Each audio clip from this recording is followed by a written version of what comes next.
He's been siphoning Alchemax resources into converting the gateway and the old virtual unreality lab into something else. Something dangerous. I've tried talking to him, but he's got no time for Miguel O'Hara. But he will make time for Spider-Man. Just use the convenient access to the ventilation system to get inside, and then Walker and I can have a little chat. Spider-Man: Edge of Time cuts down the number of Spider-Man from 4 to 2, reducing the number of playable characters but raising the stakes in a way I didn't see coming. The next entry after Spider-Man Shattered Dimensions sees Amazing Spider-Man and Spider-Man 2099 tackle a unique dimensional challenge, one that would push each of them to their absolute limits. The story for this game is more serious and darker in tone, doing a great job at making the player feel the gravity of the situation. Without spoiling, you jump back and forth between Spider-Man 2099 and Amazing Spider-Man as someone disrupts each of their dimensions with the goal of rewriting history so they could change fate. What makes the story so good is that you're thrust right into the action from the start. There isn't a lot of padding and build-up that sets the stage for what's going to happen, but instead you start a new game, get a short recap of the situation, and then it's go time. Eliminating the usual plot setup and just jumping headfirst into it was a nice switch up from the normal intro that would just drag for 30 minutes until you finally find out what's going on. Now you would think that bouncing back and forth between each Spider-Man would get annoying, but the story balances that well by having what happens in one dimension affect what happens in the other. So there's many times that I would be playing as Spider-Man 2099 and found myself deeply invested into what was going on because I knew that the choices I made in this dimension would affect the Peter Parker in the other dimension. Having the dimensions linked this way enticed me to care about each Spider-Man's dimension equally, instead of just rushing through one hero's mission so I could get to the other. This story has a layer of realism to it that helps push it forward so the player never wonders where we're actually going. You know that the whole point of the story is to save both dimensions so we can ensure the world's safe, but while trying to do that, things happen along the way that just make everything more difficult. These events make sense and add more chaos to an already chaotic situation, keeping the intensity high so the game never starts to feel stale. Unlike Spider-Man Shattered Dimensions, there is no Madam Web to guide you on your quest, so you have to rely on the other Spider-Men to help guide you from section to section. This helped add to the world and make it seem like nobody else could really help you, like there were no other superheroes anywhere else on the planet and it was just the two Spider-Men. By the end of the story, you're left feeling like you went to hell and back to get the outcome that happens. Every single switch you had to pull, door you had to open, or enemy you had to defeat all led up to that moment. With the high stakes and dire consequences, this story is one that takes itself seriously and helps create a unique Spider-Man experience. The gameplay is where the game could have used a little bit more work. It's not bad by any means, as the combat is still enjoyable because you're doing what you've always done, which is swinging and fighting enemies, but what this game doesn't do is reinvent the gameplay to make it stand out from the games before it. On the surface, it's obvious that this game is a new title and not DLC, but when you actually play the game, it's not crazy to think that this game is pretty much Shattered Dimensions DLC. Starting with the traversal, it's just like any other Spider-Man game where you swing from place to place, web zip across gaps, and climb up walls. Nothing has been changed about the movement to give it that additional flair or pop that would differentiate it from before. On top of that, the web swinging still feels slow like Shattered Dimensions. This isn't a huge knock, but it still baffles me that after so many Spider-Man games, the speed of the web swinging is gradually slowed down after 2 instead of getting faster or improving. It's like the devs for these games wanted to focus more on controlling where you swing instead of the speed of the swing itself. Now, since most of the game takes place in different areas inside one place, there isn't a whole lot of room to be swinging anyways, but it would have been nice to swing fast on those occasions where we needed to swing. Custom to Spider-Man 2099, there are segments where you dash through these long vertical spaces.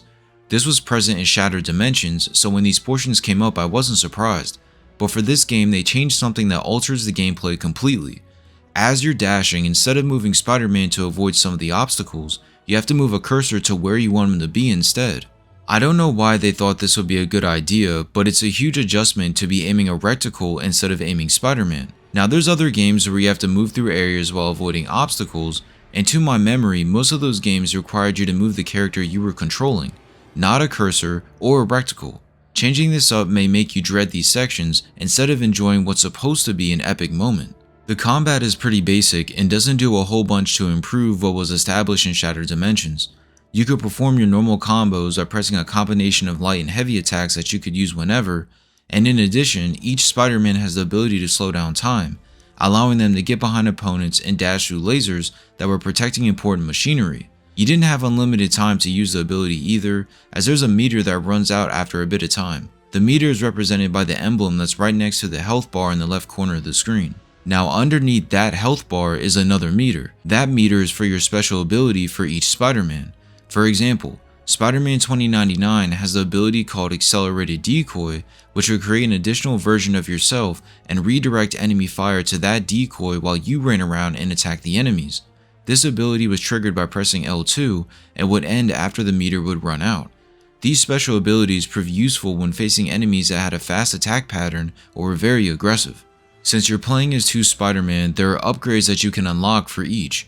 These upgrades can be for both Spider-Man or be character specific, with one Spider-Man having a certain ability that the other doesn't. In order to access these upgrades, you have to collect Blue Portal Energy and Gold Spiders. The Blue Portal Energy are just blue specks that are located all over each area and are very easy to find and collect. These give you the currency needed to purchase the abilities to go to both Spider-Man. On the other hand, the Golden Spiders from the last game make a return and are much harder to find this time around. Instead of being in plain sight, you have to find hidden rooms and look on walls and ceilings to find these spiders. These spiders are what you need to unlock abilities for one Spider-Man individually. Because these are harder to find, you have to choose your upgrades wisely and make sure you don't waste them. If you don't go out of your way to find these gold spiders, you could play through the whole game with little upgrades outside of what's automatically unlocked. One great addition was how the objective could be found by just pressing the pause menu. Since you're swinging around large spaces, it's easy to forget what you need to do inside each area. By pausing the game, you can see exactly what needs to be done and how to do it, keeping you on track without having to click a couple tabs to find all the mission objectives that needed completed. The lack of a mission objective screen isn't surprising since there isn't any side quests in the game. You could collect other things when going through each area, but outside of that, the whole point is to accomplish what we needed to in order to push the story forward. Personally, I didn't mind not having side quests, but having some small objectives outside of the challenges could have been a nice change of pace. If you haven't caught on by now, this game is very linear. There aren't many boss fights in the game, but when they appear, they're about what you would expect for a fight. Nothing over the top, more aligned with a one-on-one fight that is just you two using your basic attacks to see who'll win. Unlike the older games which relied on QTEs to finish the fights, this game took a more classic approach and had you beat the enemy by getting their health all the way down to zero. If there was anything to take out from the boss fights, it's that they lacked the spectacle and awe that was present in some of the older games. Now I did mention that QTEs weren't a focal point in the boss fights, but they were still used during the normal gameplay. When opening doors and activating switches, you would have to press or tap a button in order for Spider-Man to perform a movement. I didn't mind this since many of the doors you had to open were locked in some capacity, so using QTEs in these areas made a lot of sense. It's worth noting that the button prompts were a lot smaller than they usually are, so small that if you don't pay attention, you may not even see them. When going from room to room, there are some collectibles that you can unlock by completing challenges and defeating enemies. Once again, these are similar to the last game as they can be figurines, newspapers, archives, and more. I'd be lying if I said I actually wanted to collect these, and in my opinion, there is no real reason to collect any of this stuff, other than finding out some lore and background information surrounding that specific dimension. When it came to the collectibles, I may have taken a quick glance at when picking up the item, but after that, I never went back to the menu and took a deeper look at what I got. Overall, Spider-Man Edge of Time is a game that did little to move the needle. Even with the gripping story, the gameplay feels so similar to the last game, it makes me wonder why this game didn't just release as DLC for Shattered Dimensions. For those reasons, I'm going to give this game a 7. I would say if you enjoyed Shattered Dimensions, then you should enjoy Edge of Time, but if you were to skip this game, then you wouldn't be missing out on too much. I feel like if this game got a remake in today's graphics, then it would be so much better than what we have right now. What did you think about Spider-Man Edge of Time? Where would you rank this in your favorite Spider-Man games? Let me know in the comment section below, and if you enjoyed the video, feel free to drop a like or subscribe, and I'll see you in the next one. Going to get. Be honest. Was I Yeah, good? you were great. Better than the original.